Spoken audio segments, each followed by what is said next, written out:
This is an open meeting under section 19.81 to 19.98 of the Wisconsin State Statutes. You all have last month's meeting minutes in front of you. Any need for corrections? Move to approve. Motion by Joe to approve. I'll second that. Second by Ken. All in favor of approval, say aye. Aye. Opposed? Those minutes are approved. All right. Monthly staff reports. Real quickly, items we were down in are adult sports and fitness, and again, that's mainly due to less offerings from the previous year. And good news, our preschool numbers were up along with our memberships sold. Those got a boost from a year ago, so we're starting to recover a little bit from that, so we're climbing that mountain. Any questions for Randy on the reports, guys? So Randy, when we say that, we mean when Planet Fitness came in and started, right? So that. Correct. So, yeah. Yes. Okay, yep. Yeah, I noticed that too. That was quite a big uptick. Yeah, it was a nice month. Yep. All right. Any communication or correspondence come in? None. Okay. No appearances or public comments, no old business. Under new business administration, we have update on the gymnasium project. Yes, we did officially open the gymnasium back up on October 7th. The floor looks great. Got a chance to try it out. It doesn't seem to make me jump any higher, but it does have some grip to it, so. No springs. Along with that, the exterior of the gym, we had streets department do crack filling along the base of the wall. That gap had widened over the years. We deemed that part of the moisture issue, so I want to thank the streets department and Daryl Kronz's guys for coming in and doing that for us. Now we're having the emergency doors replaced. Those frames were corroded. So we made that a part of this project, and there was no doubt there was moisture coming in through there. So one of the west set of doors was replaced on Friday, and then they were in today, and I can only imagine that they finished up. I did not get a chance to look at them on my way out the door, but when I checked on them earlier in the afternoon, they were on pace.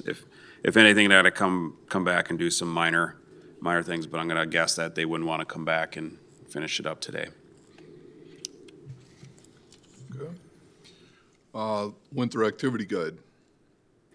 Yes, so that'll be November 22nd. out distributed the weekend of November 22nd. City registration will begin Monday the 25th, and that'll be in person and email only. Open registration for everyone will be Wednesday, November 26th. Is that the right date? Yep. I think I got the dates wrong. So Monday the 25th, Wednesday the 27th, my apologies.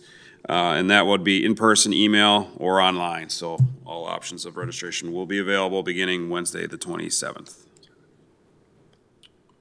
All right.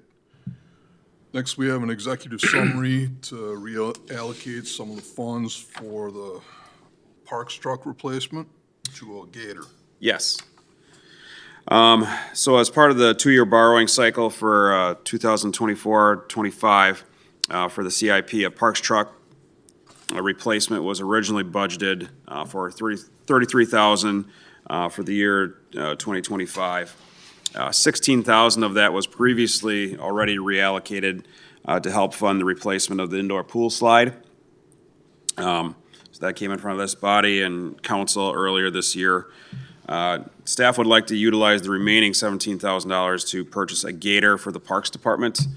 Gators are utilized in both parks and cemetery operations. We currently have 2 in our fleet, but our 2007 Gator is experiencing mechanical issues and is scheduled to be replaced. It is in the CIP for 2027.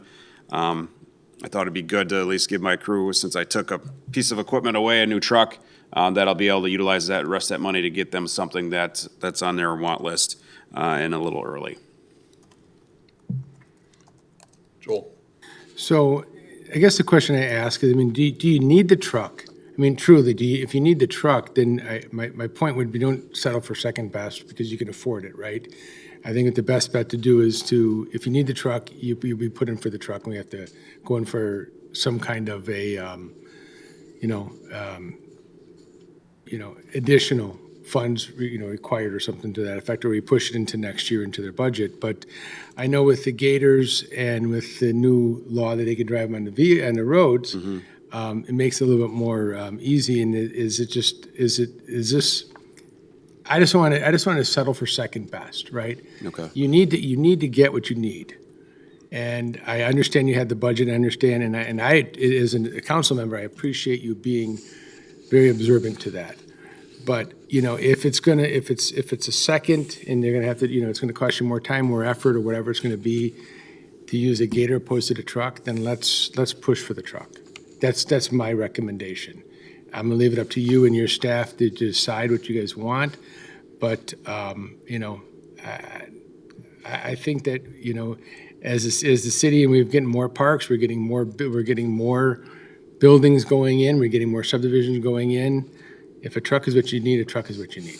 So keep that in mind. Yeah, so just a little back history. I didn't really give my crew much of a choice when I needed that money for the slide tower. That was the most flexible, and I did come back to them to say, hey, are we, I did talk with them, though. Sure. I said, hey, are we okay?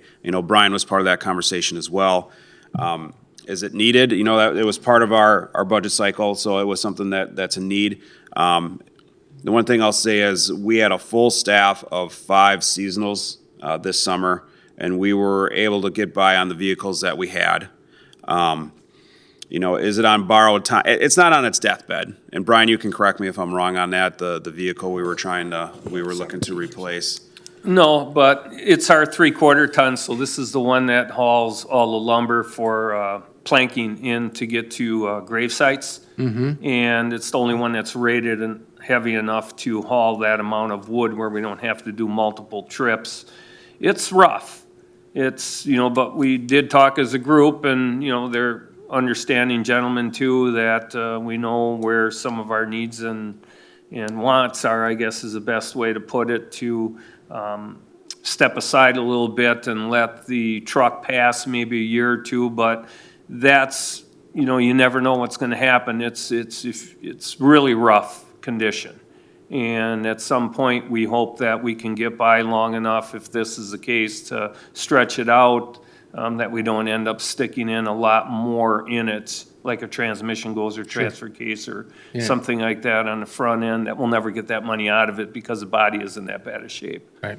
So, That's just my recommendations. If this is what you guys can use and it's gonna work and so on and so forth, thank you for keeping within the budget and doing what you need to do. That's awesome, but you also have to look at what's practical and what's, at the end of the day, as, Brian made a comment, if it's gonna cost us more money down the road, let's do what's right first. Okay, Yep. And I'll support you. appreciate it. So then are you looking to replace the truck in 2027? The truck would be, we would put, it's in the budget for 26. Okay. With the way the city borrows on the 2-year cycle, it's always difficult to squeeze something in for 25. To get something, I gotta give up something. And then quite honestly, with what I had, that 33,000 budgeted, that probably was gonna have to be a used vehicle off of the auction site, which isn't a bad thing. There's quality equipment on there. We've had a lot of success selling our equipment. From now on, I'm probably gonna go that route. The nice thing about the state auction site is you give them your minimum, and if it doesn't meet that, you don't need to sell it. We had that situation with a set of weights.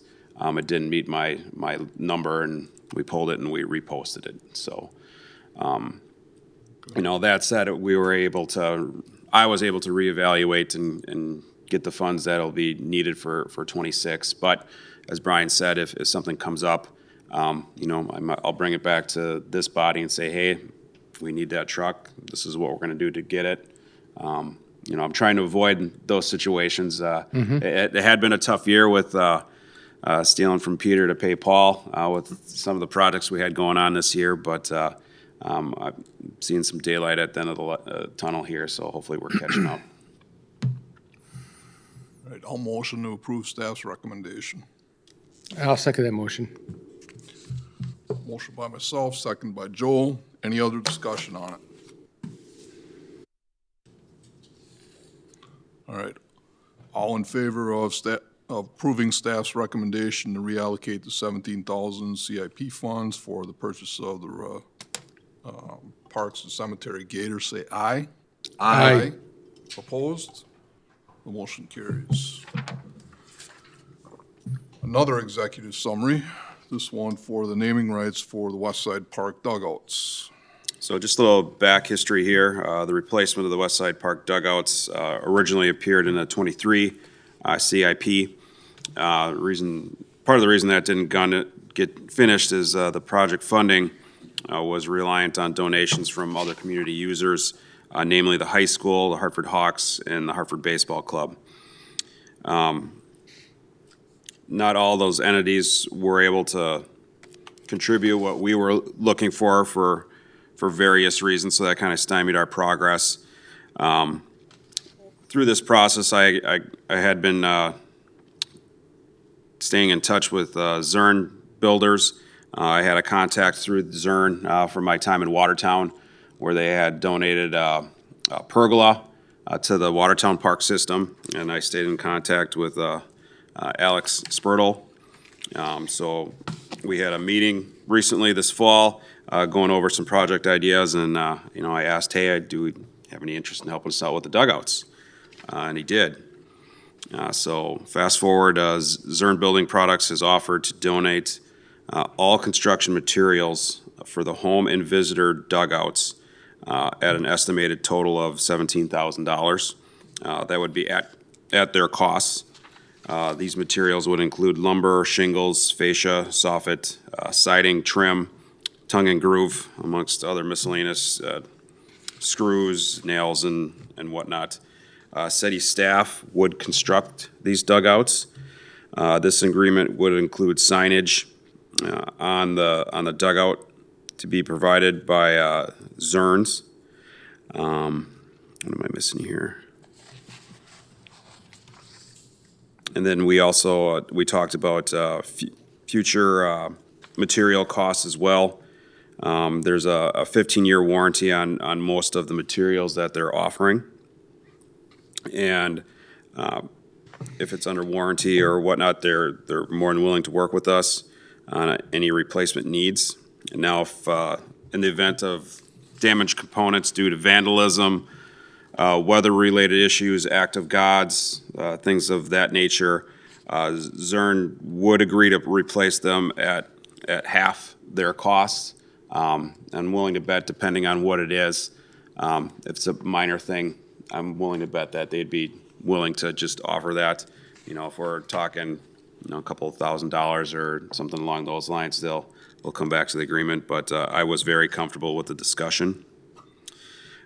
This would be a 2025 donation, and knowing the need to replace these, Zurn has agreed to an early delivery of those materials, because I know there will be pressure to get these dugouts constructed prior to the baseball season in -- but of course, any construction is going to be weather-related, weather-dependent.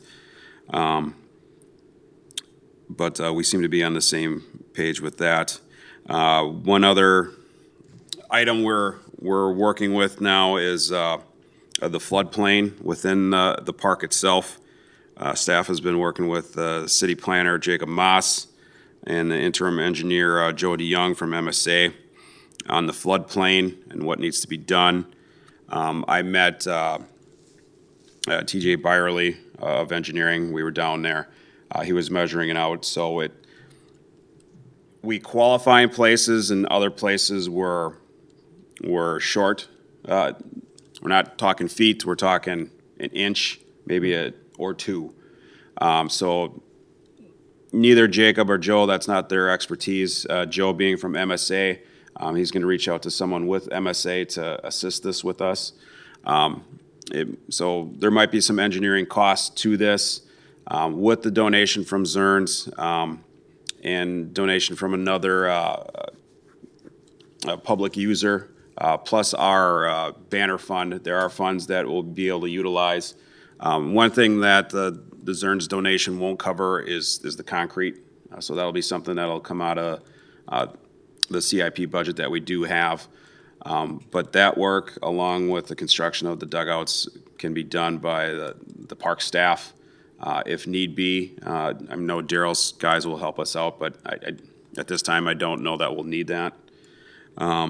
So yeah, we're still working through the floodplain, and it's just a matter of placement. Not sure if it's just the elevation of the concrete pads that these will reside on or not. But Jacob's background, I was familiar with him in Watertown, and this is something that's near and dear to his heart, so he's gonna make sure we do it right. And at the end of the day, this is coming in at significantly less than 110,000. Correct, that we yeah. were budgeting for. It was budgeted at 110,000. This is actually a holdover from Mike Herman still. He had quoted out a couple of concrete dugouts.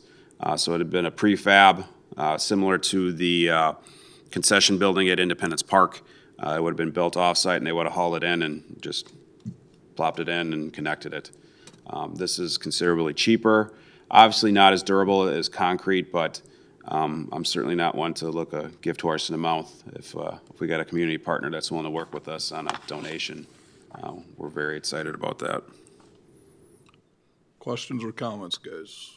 So, so on this donation, obviously, is this like a renaming is there any kind of renaming to the park? Great question, Joe. Not the park itself. Zerns is only interested in having their name on the dugouts. Okay. So it's not going to be Zern Baseball Field at Westside Park. It'll just sure. be Zern dugouts, and they were very respectful. They said if there's other events or whatnot that take place there, we need to take the signs down or they need to be covered. They understood that. I said, I don't foresee that being an issue. No, that's an awesome opportunity. So obviously this is like a 15-year for the material type of thing. Are we going to go into agreement with them on that type of thing for the time frame then, right? So, yeah, based on our discussion, they use the 15-year term as to when they feel like things would really need to be replaced. Sure. And we'll review our agreement at that time to see if they want to move forward with it. 15 years, I have it in the executive summary, that's 2040. It seems like that's forever away, but 2040 is only 15 years away. So, I might still be here. I don't know how many of you guys will still be on the board. No. But yeah, ownership changes. Alex is a young guy. He'll probably still be here, but, thoughts, wants, and needs on both sides might be different at that time. So at minimum, we'll review it. And it's no different than Signacast in the indoor pool. We visited them first. Yep. 20 years passed, we needed a change. Give them the right of refusal, right? They offered what they could, and then we moved on, and we were lucky enough to get the Lutz family to step up. Yep. No, I think this is an awesome opportunity. Like I said, I just want to make sure that, we're covered and they're covered as well. I mean, this is it's a very generous offer, right? And I just want to make sure that both parties are covered on this thing, so it's a win-win across the board. Agreed. Yep. Any other comments or questions? Brandy, what kind of impact will the new dugouts have on fencing? As far as, The perimeter of the field or even fencing in front? okay, good question. Right now, it would stay in line with where the current dugouts are, except it would be extended down the baseline, because the new dugouts will be 30 feet. I think our current ones, I want to say, maybe are 20. That sounds right. So we would look to extend down the lines. Now, there might be a little bit of movement as we talk about the floodplain and what needs to be done. Again, I'm going to be cognizant of, okay, yeah, we're not going to move it 10 feet into the field. That's going to be an obstruction, obviously. So is there wiggle room? Yes, but we're going to be cognizant of where it's going to go to make sure it's not out of place and a danger to the people that are in the dugout, because right now we have a full fence in front of it. I know you and I had discussions. That's not the route we want to go in the future here. So still working through that as far as the actual placement, but want to stay true to the footprint that they're both currently in. Any chance to add on to one of the sides to have some type of storage area for field maintenance and stuff right there? We'll always keep in mind future wants and needs as we lay this out. Anyone else?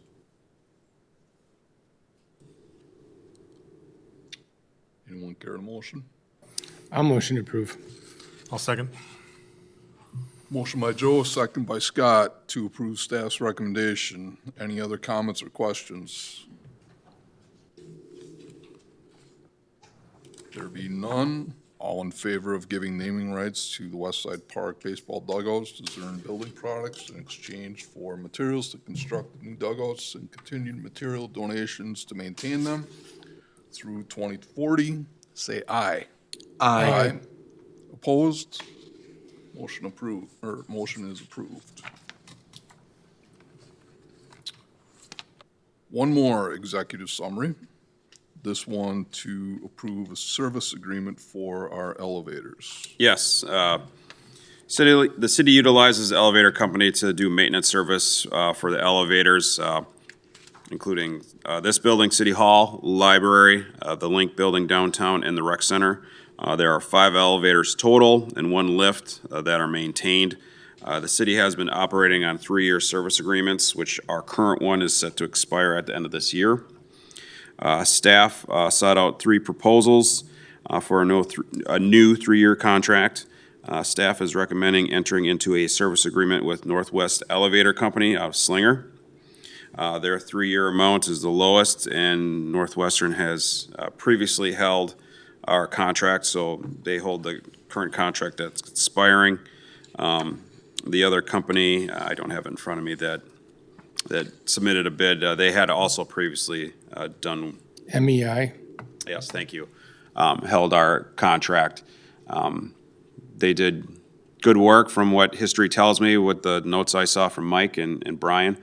Obviously, their costs are just higher than what we're getting from Northwestern, and Brian, we're happy with Northwestern, correct? Yes, no problems. And I want to thank Brian. Brian's the one that did the legwork on this one for us too, so appreciate that. Any comments or questions for Brian or Randy? Just in a difference on the cost, with this agreement, the service agreement, I noticed there's like parts needed and repair parts and so on and so forth. Are those pretty much equal when you talk about what they're gonna, what parts are included, what parts aren't included, so on and so forth? So that I just wanna make sure that the low cost is good, but that's the guy coming out, but every part we have, we're gonna be paying, third party, shop time for it or something to that effect. Right. So the biggest deal or difference between the two quotes is the Coney traction elevator.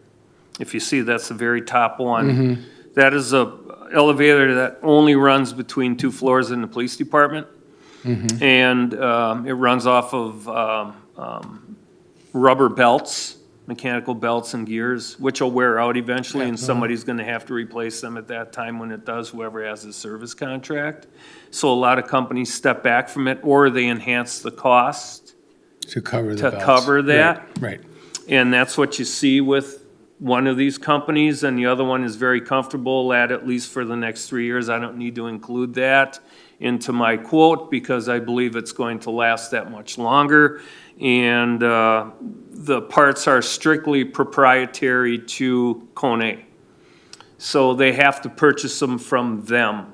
Sometimes we could do purchasing and they would pay us back for the cost of the part because of our cooperative agreement that we have with some purchasing entities. But that being said, that particular elevator is probably the main reason why you see the biggest price difference, and also the vertical platform lift. Some elevator companies incorporate them into their daily routine for repairs. Very hard to find those companies. Usually they're standalone, so we would have to have two service agreements then. One just for the vertical platform lift and the other one just for all our elevators that we have. So I reached out to the companies that can take care of us completely all together as one entity because it's a lot cheaper. And so that's the other reason why you see such a big difference in price where the person that won the contract, Northwestern, is very, very, works on the vertical platform lifts, did the installation on this one that's here. And during MEI's tenure here, when they were also the service provider, and they really shy away from the vertical platform lifts because they're very prone to breaking Sure. and downtime. No, and thank you for that explanation, because I mean, that's a lot of times when you look at service contracts, you look at that, it's, the other part you have is, can you even get our parts anymore? Do they even Right. make the belts? Do they make them? And then you're out there making, like I said, you go to a third-party manufacturing company to manufacture the belts. But, Right. no, I appreciate the look at it. And the other part too, is both both of them have been incumbents, so they both of them have done service, so they know the equipment. I thank you so much for the explanation, and I would move to approve if we're at that point. Any other comments or questions?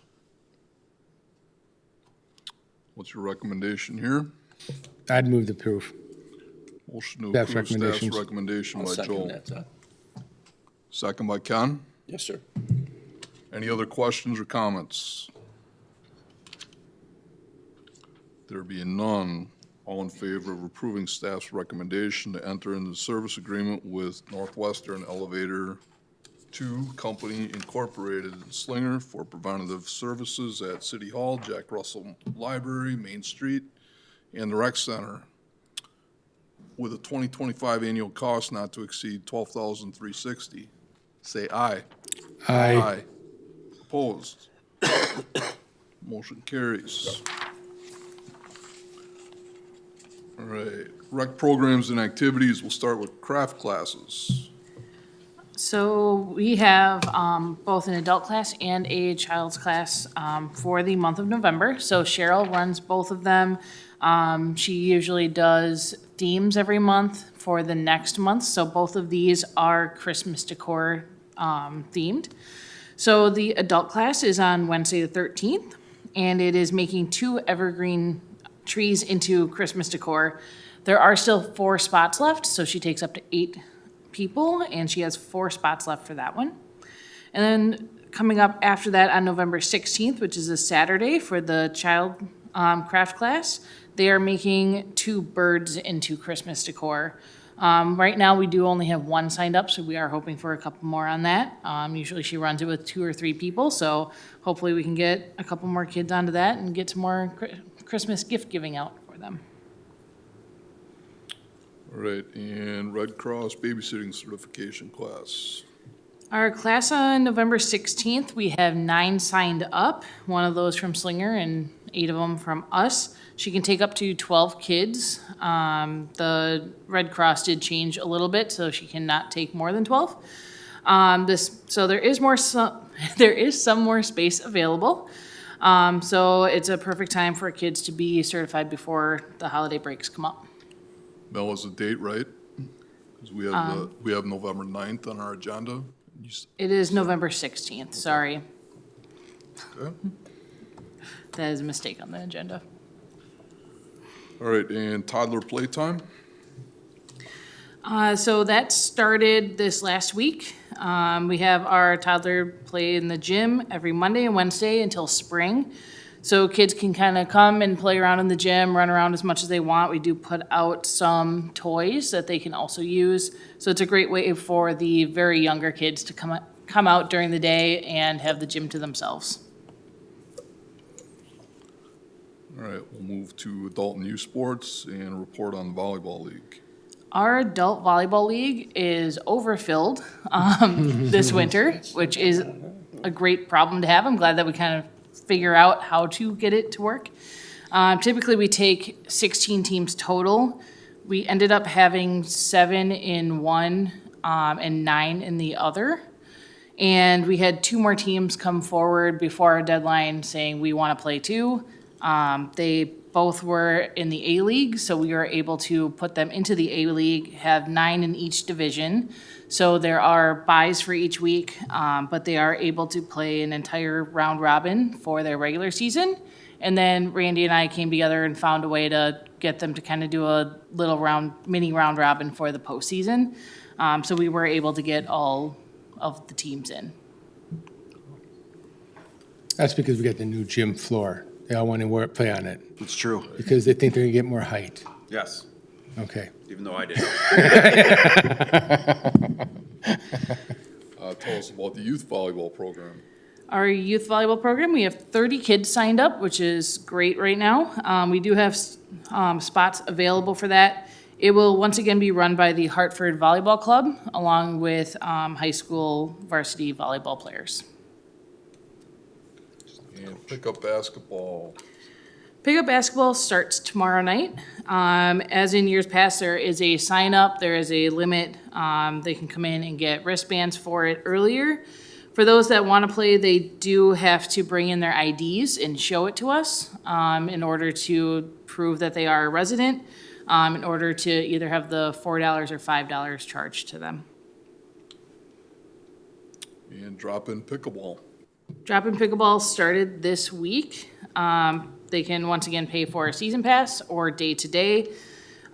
We have those permanent lines now, so they are happy about that. And perfect timing for the weather to also get cold, and now they can actually come indoors, so that is they are very happy about that.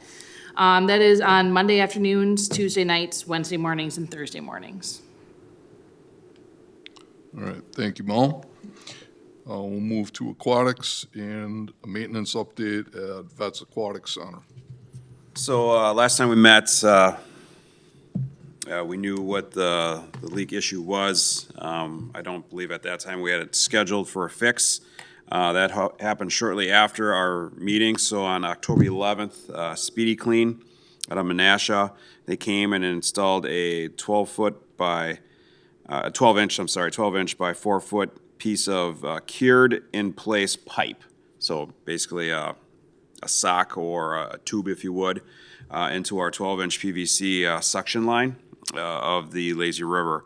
The line was pressure tested, and the CIPP installment was a success.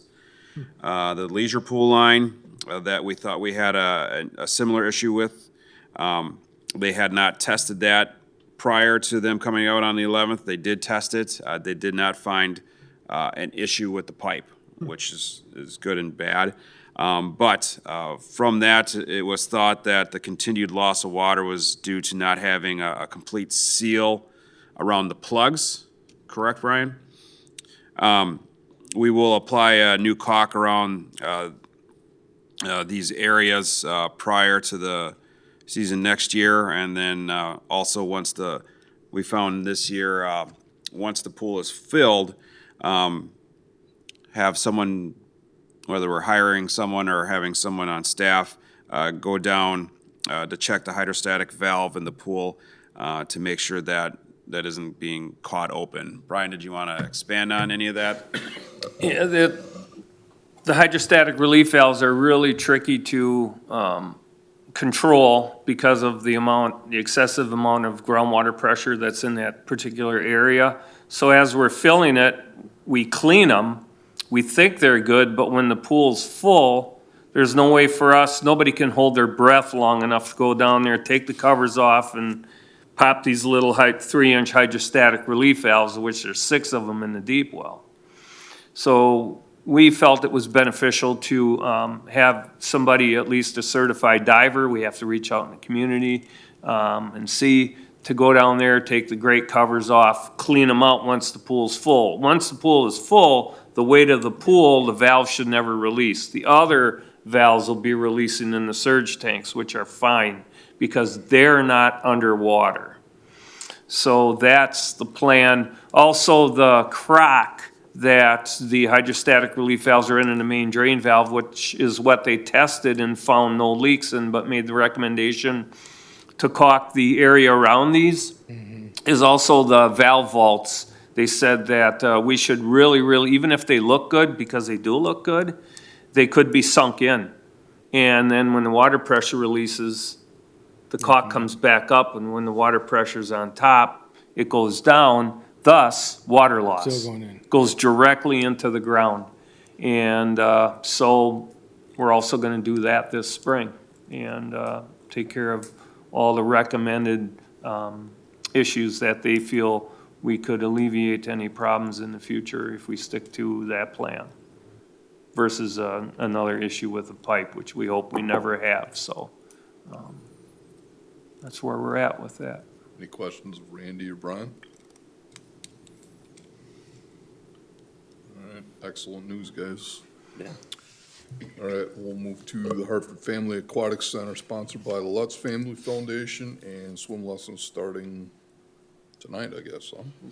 Yep, so our second fall session of swim lessons starts tonight. And then we will also have more classes starting on Saturday and next Monday.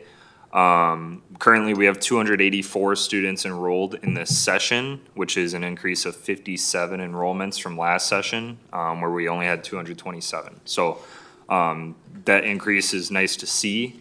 Typically, that first fall session is a little bit lower compared to the rest of the indoor sessions, mainly because it's back to school season, fall sports starting back up. Families aren't necessarily having a priority on swim lessons. So we typically see an uptick in the second fall session, but it could also be because we added an extra instructor on Monday nights. And this was the first time since I've been here that Saturday mornings have been completely full. So definitely glad to see those numbers increase. All right, and open swim specials coming up? Yeah, so we have 3 open swim specials coming up in November. The first one is actually tomorrow on the 7th, during our open swim from 3:30 to 5:15. It's Donut Day. So kind of to celebrate Donut Day, we put some of the normal tubes, the slide tubes, lazy river tubes from the outdoor pool, just spread them around the indoor pool a bit as donuts in the water. Kids tend to love it because typically we do not have tubes in the water at the indoor pool at all throughout the year. This is the only day that we do. So pretty fun event there. Another one is the Thanksgiving special on Friday, November 29th during our open swim from 6:30 to 8:30. Just our normal annual Thanksgiving special. It's reduced costs from our normal open swim price down to $1 for everyone who comes. So typically that is a day that we see increased numbers just because of the special. And it's typically a packed house that night. So definitely love nights like that. And then the final one is on Thursday, November 21st, during our 3:30 open swim. We have a treasure hunt in the pool where we put some little pirate coins around the bottom of the pool, both in the leisure pool and the shallow depth. Those can be returned to the guards for prizes, whether it's candy, little toys, stuff like that for the kids. So 3 pretty good events coming up here in November. All right, thank you, Zach. Update on slide tower. The contractor's been, has come in, the framework has been installed for the steps. That's kind of the only visible progress that's seen in the pool. The contractor's currently working on the rails. They're doing that off-site in their shop. I know they've been struggling with help. He actually asked me, hey, do you got any high school kids that would be willing to help out? And I'm like, well, we don't have high school kids willing to help out with our programming. I didn't really have too much to offer them there. I do know, trust that they're making progress in what they're doing, even though we're not seeing it yet. My expectations for this project is to be finished up by the Thanksgiving holiday here. It's putting a lot of pressure on desk staff, having to make the calls for anyone having a swim party. Hey, we're having it, but hey, there's no slide right now. Open swim, it's been affected by that. And again, with the turning of the weather, we're going to see more people wanting to come in. So, yeah, I'm not going to sugarcoat it. There's pressure to get this done now, and the contractor knows it. I don't think he's playing games or dragging his feet. He's had struggles too, but he knows what our expectations are. Joe? Does, looking at some of the work, I mean, has he reached out to some of the, like the tech program at the high school on any, I mean, I don't know if they're doing welding, what they're trying to do, if there's any help in that type of area? Because I know, you know, they do the Vision Home, they do other things Right. like that. And, you know, I know they're really working on, I know, and the guy lives right down the street from me who does a lot of the teaching of that. So I was just wondering if he reached out to the high school. Yeah, for- I don't know if he had or not, but I crossed If I see paths with Tony, I'll ask him. him. There you go. Am I right in assuming we don't have any contract penalty for not meeting a deadline? you're saying? We didn't. It was they were the only, no, this is Musa out of Neosho that's doing this work, and they're a sub from A&N Construction, who's the main on the job. So they were the only ones to bid. As we went over earlier this year, it wasn't an attractive job. And now we're starting to pay for the fact that it wasn't an attractive job. Understood. All right, next on the agenda is parks and a park project report. Yeah, some of the tasks we're taking care of, again, finishing up flag football, lining those fields. We did have a week or two, I think it was just a week of outdoor volleyball. So staff was taking care of that. They were able to knock out some work at Independence Park. We got a load of infield mix, and they were able to spread that over the northwest and east fields. We were able to get that done prior to the softball tournament this month. We did some work on the shelter roof, correct, Brian, with the caulking of, The crew started to remove some of the caulk joints, but then we were sidelined with a little bit more urgent projects that we had to get done. So right now, that's as far as that project went. gotcha. Our tree plant order came in. I want to thank VBH and Joan Schnornberg. She kind of spearheaded that. Had a large order, many of which went into Centennial Park, but our guys did all the planting. So that was, I want to say, at least a half week's worth of work. And then before the rain came in, continuing watering those areas. And then we're starting for winter prep in the parks in both the parks and cemetery.